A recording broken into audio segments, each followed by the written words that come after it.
होने वाले महाकुंभ को लेकर तैयारियां तेज हो गई हैं। ऐसे में महाकुंभ 2025 की तैयारियों के बीच प्रदेश के पर्यटन मंत्री जयवीर सिंह ने समाजवादी पार्टी के राष्ट्रीय अध्यक्ष अखिलेश यादव पर निशाना साधा। उन्होंने कहा कि अखिलेश यादव प्रयागराज आएं और डुबकी लगाकर अपने पापों से मुक्ति पाए। महाकुंभ में डुबकी लगाने से इंसान के सारे पाप धुल जाते हैं। लखनऊ हत्याकांड में जान गंवाने वाली अस्मा और उनकी 4 बेटियों को संभल में दफनाया गया। गरीबी रेखा से नीचे जीने वाले मायके पक्ष के लोगों ने पहले उधार के पैसों से लखनऊ तक का सफर तय किया और फिर शवों को घर लाकर दफनाने के लिए चंदा जुटाया।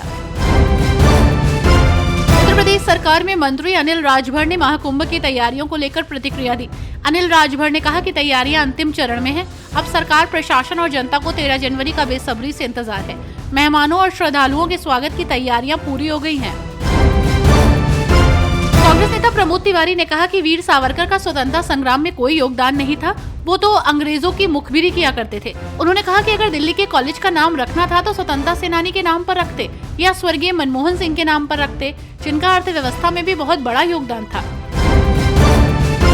मुख्यमंत्री योगी आदित्यनाथ ने नए साल के पहले जनता दर्शन में गोरखपुर के गोरखनाथ मंदिर पहुंचे, लोगों से मुलाकात की, उनकी समस्याएं सुनी, साथ ही समाधान का भरोसा दिलाया।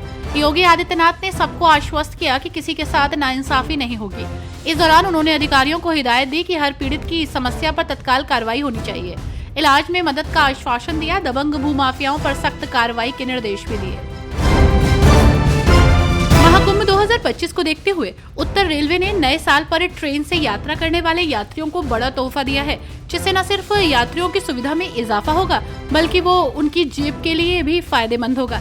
रेलवे ने लखनऊ से जाने वाली 3 दर्जन से ज्यादा विशेष ट्रेनों के नंबर बदलकर उनके सामान्य नंबर कर दिए हैं, जिसके साथ ही अब उनका किराया भी कम हो गया है।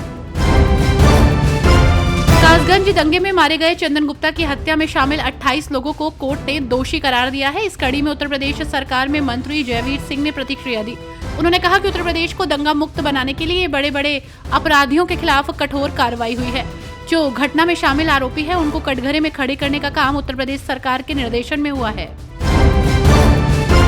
योगी सरकार प्रदेश के लोगों को नए साल पर बड़ी सौगात देने जा रही है। ये सौगात बस से सफर करने वाले लोगों के लिए है। यूपी परिवहन निगम में इलेक्ट्रिक बसें शामिल होंगी। ये बसें 5 जनवरी से प्रयागराज महाकुंभ में पहुंचना शुरू हो जाएंगी। महाकुंभ की तैयारियों के बीच इलेक्ट्रिक बसों का यूपी परिवहन निगम में शामिल होना योगी सरकार की बड़ी सौगात माना जा रहा है। प्राकृतिक विधि से प्रदूषित जल के शोधन की प्रक्रिया का मुख्यमंत्री योगी आदित्यनाथ ने गोरखपुर में उद्घाटन किया। इस प्रक्रिया के तहत शहर के 15 बड़े मोहल्लों का जो नालों से निकलते हुए गंदा पानी राप्ती नदी में गिरता था, अब वो शोधित होकर नदी में जाएगा।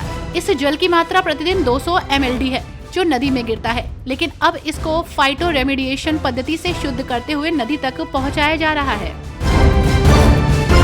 कानपुर में IIT की PhD छात्रा से यौन शोषण मामले की जांच में जुटी SIT ने फॉरेंसिक विभाग को रिपोर्ट के लिए रिमाइंडर भेजा है।